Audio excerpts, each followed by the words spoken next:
Outlaw motorcycle clubs are known for their loyalty and brotherhood, but even in close-knit groups like this, there's always the possibility that someone will cross lines. So how do one-percenter clubs deal with the betrayal of members? Let's get into it. But first, if you've ever wondered what it would be like to ride with an outlaw motorcycle club, stick around till the end of this video because we'll tell you exactly how you can find out. When it comes to dealing with members crossing the line, 1% clubs take a careful and strategic approach. They look for signs that someone might be betraying them or letting others know about their activities. These clues are subtle and can be easily missed by outsiders, but they're vital to the club's survival. That's why every member is trained to be vigilant and report anything suspicious. In the outlaw world, not every threat comes from the streets. Sometimes the danger comes from within or from outsiders pretending to be friends. Rival clubs, opportunists, or spies can try to infiltrate, recruit members, or steal information. That's why even the smallest detail matters. New faces in the clubhouse or around the club's activities can raise questions. Why are they here? Do they have a genuine interest in the club, or are they just trying to learn more about its operations? Clubs are particularly attentive to newcomers who seem overly curious about their activities or inner workings. It's not that members are secretive for the sake of it, but rather because knowledge is power, and they want to make sure that their enemies don't gain an advantage over them. Another red flag is when members suddenly start hanging out with outsiders, or people known to have connections with rival clubs.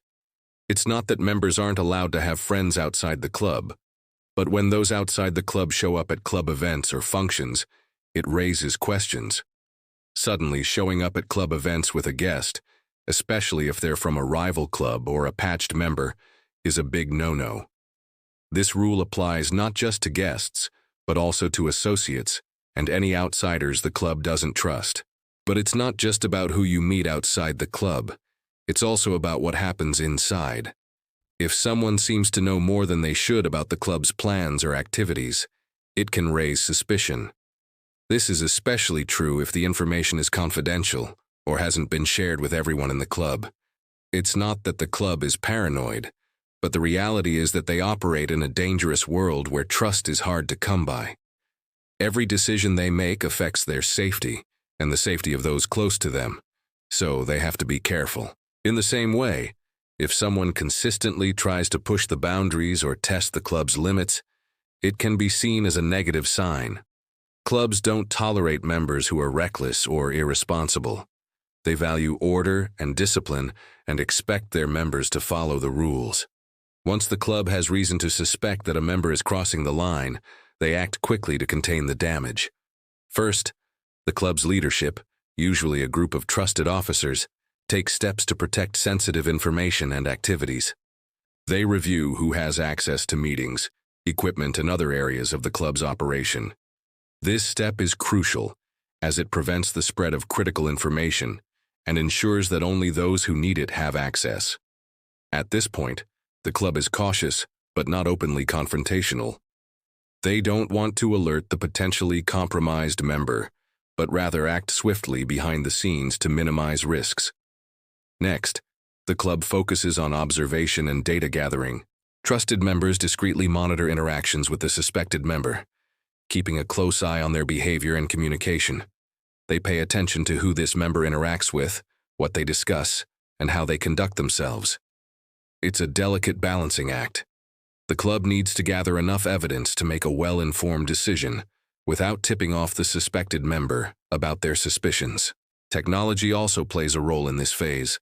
Members may use encrypted messaging apps to communicate about the situation or monitor online activity for any suspicious behavior.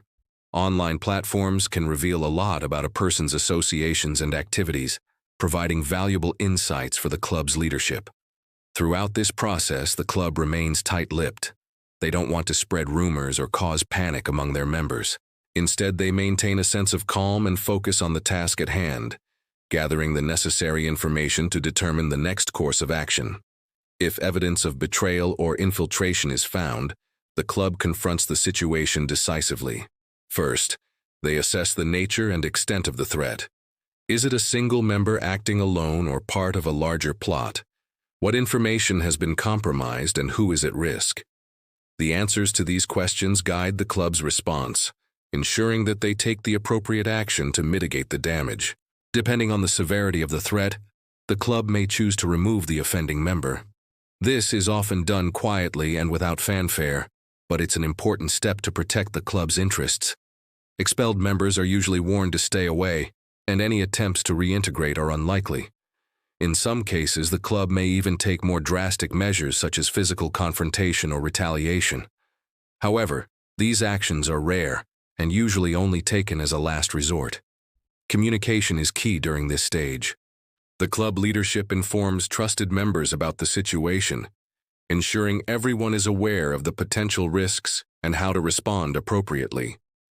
This helps maintain unity and discipline, reminding everyone that the club's priority is the safety and well-being of its members.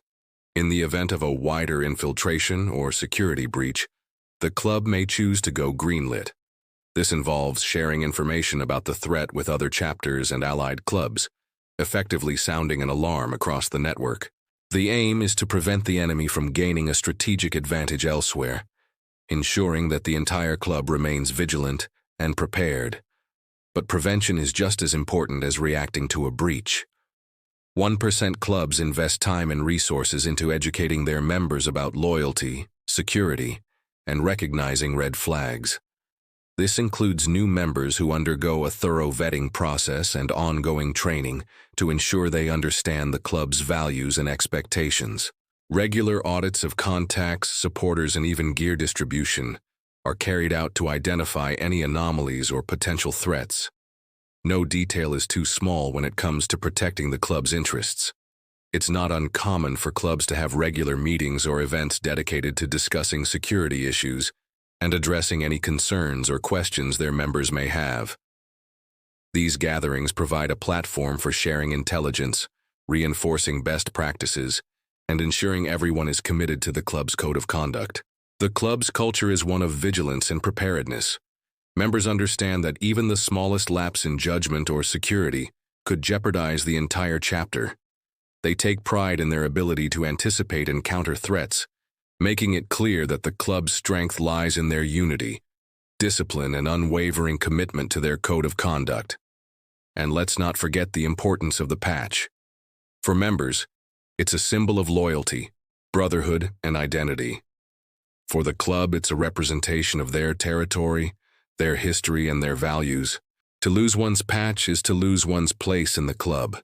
It's a public declaration that they are no longer a part of the brotherhood. To sum it up, dealing with members crossing the line is all about balance and strategy.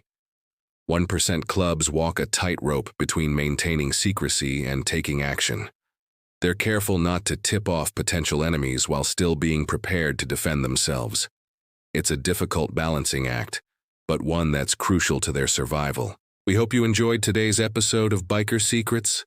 And remember, if you want to know more about outlaw motorcycle clubs, keep watching. We've got plenty of videos coming your way. Thanks for watching.